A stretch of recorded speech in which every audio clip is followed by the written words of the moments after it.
À tous. C'est pour moi une grande joie ce matin de vous retrouver et de commencer une sorte de série de partage avec le cœur de l'Église.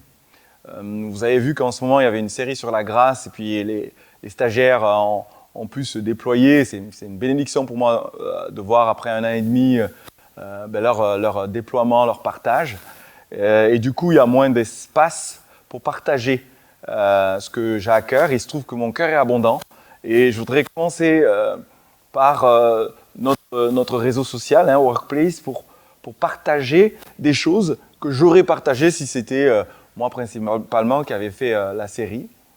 Et du coup, voilà, je vous dis bienvenue dans cette sorte de chaîne de partage, de pensée. Il y aura la parole de Dieu comme je vais faire aujourd'hui, mais des témoignages, des réflexions. Voilà, ça va être un moment de connexion avec vous et j'espère que ce sera une source de bénédiction. Ce matin, je vais parler de l'adoption. Et je voudrais l'envisager comme une mini-série avec des capsules comme ça qui vont se suivre pour former un tout. Et je vais introduire ce temps dans le cadre de la série de prédications sur la grâce. En fait, l'adoption, qui est mon sujet aujourd'hui, est une doctrine, au même titre que la justification, qui vraiment pose les fondements de notre foi. Et puis, je voudrais aujourd'hui faire la jonction entre la justification et la sanctification. Et je voudrais me tenir sur le terrain de l'expérience effective que la parole de Dieu nous promet. Quand nous nous tournons vers Dieu, notre foi, nous dit les fondements de l'approche évangélique, de la théologie évangélique, c'est le juste vivra par la foi. Donc la justification et notre foi nous permet de rentrer en relation avec Dieu. Et c'est fondamental. Pourquoi ? Parce que nous avons un nouveau statut, c'est-à-dire nous sommes justes. Dieu nous déclare justes, comme si nous n'avions jamais péché. Et c'est une nouvelle extraordinaire. À côté de cela, quand on marche avec Dieu, Dieu attend de nous un autre point de doctrine très important, de nous sanctifier, de vivre dans la sainteté. Et entre la justification et la sanctification, il y a un maillon indispensable comme doctrine, comme principe biblique, comme vérité biblique, qui est l'adoption. Et je voudrais, au travers de ces capsules, nous engager dans un parcours, une aventure, une découverte de cette vérité biblique qui est fondamentale. Vous savez, la justification nous dit « ma nature, mon identité, c'est d'être justice de Dieu ». Non seulement je suis juste, mais Dieu manifeste sa justice au travers de nous.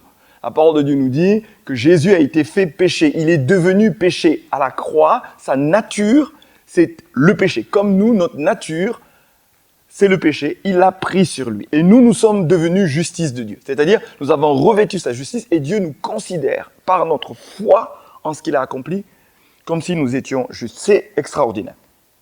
Maintenant, ainsi, la loi, elle est faite pour le pécheur. Elle n'est pas faite pour le juste parce que, en fait, sa nature le conduit à faire naturellement ce que Dieu attend. Et c'est là où je veux rappeler le principe de la grâce. C'est naturel pour lui. C'est pourquoi nous sommes étant sous le régime de la grâce, le péché n'a pas de prise sur nous. Pourquoi ? Parce que nous sommes nés d'en haut. Et ce qui est né d'en haut ne pêche pas. C'est inhérent à ce que nous sommes. Et c'est très important. Donc, du coup, cette sainteté qui doit être produite, elle est produite par nature, par l'œuvre de Dieu en nous. Donc cette vie que Dieu nous donne quand on vient à lui, non seulement on est juste, mais il y a une vie qui est en nous, qui doit absolument se développer pour que ce soit naturel de marcher dans la sainteté. Et c'est là, entre le moment où on se convertit, on se tourne vers Dieu, et la marche dans la sainteté, il y a tout un pan, il y a tout un maillon indispensable qui est l'expérience de la puissance de vie, d'amour en nous, qui libère cette nature pour marcher naturellement, entre guillemets, dans la sainteté. Voilà. Donc, celui qui est juste n'a pas besoin qu'on lui interdise ou qu'on l'oblige à faire ceci ou cela, parce que la nature de Dieu est en lui. Et Dieu a inscrit cette loi au-dedans de lui. Parce que s'il se met à marcher par ses propres forces, il active, il réactive la nature adamique qui est contre Dieu et qui ne peut pas, malgré tous ses efforts, plaire à Dieu. Je rappelle ces choses parce que c'est très important. Parce que si on ne demeure pas dans la grâce, et l'esprit de la grâce et l'adoption, Paul dit que nous sommes déchus. C'est-à-dire, on perd la capacité surnaturelle de marcher dans la sainteté.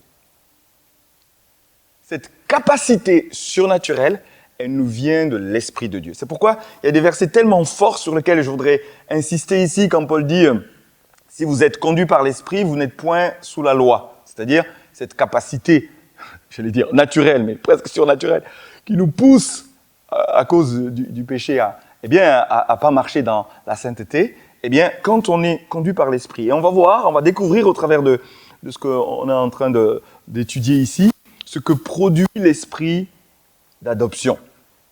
Je vais citer aussi Romains 6,14, le péché n'aura point de pouvoir sur vous puisque vous n'êtes plus soumis à la loi mais à la grâce de Dieu. Et c'est l'esprit de la grâce qui est l'esprit d'adoption. Alléluia. Et donc Dieu produit en nous ce vouloir et ce faire pour accomplir sa volonté. C'est l'esprit de grâce qui produit cela en nous. Et cette voie, c'est la voie de l'amour. Si on devait résumer la parole de Dieu, l'intention de Dieu dans l'Ancien et dans le Nouveau Testament, c'est que la loi que Dieu a donnée, c'est pour aimer Dieu et aimer son prochain. Quand Christ est venu, il annonce la grâce, la puissance surnaturelle par l'Esprit de Dieu d'accomplir cela. Non pas par la loi, mais par son œuvre en nous. Et du coup, quand nous marchons dans l'amour, quand nous vivons cette loi surnaturelle, ça devient naturel de marcher dans la sainteté. Donc, la sainteté a pour moyen, a pour chemin l'adoption, l'expérience de l'Esprit de Dieu qui produit cette œuvre en nous, cette vie et cet amour pour accomplir la loi. Nous ne sommes pas hors la loi, dans le sens de l'intention de Dieu qui est l'amour, mais pour y arriver, et c'est sur ce terrain que je voudrais aller, pour y arriver, il nous faut l'expérience de la grâce. Je vous invite à vous poser, à prier, puis on se retrouve pour la deuxième capsule.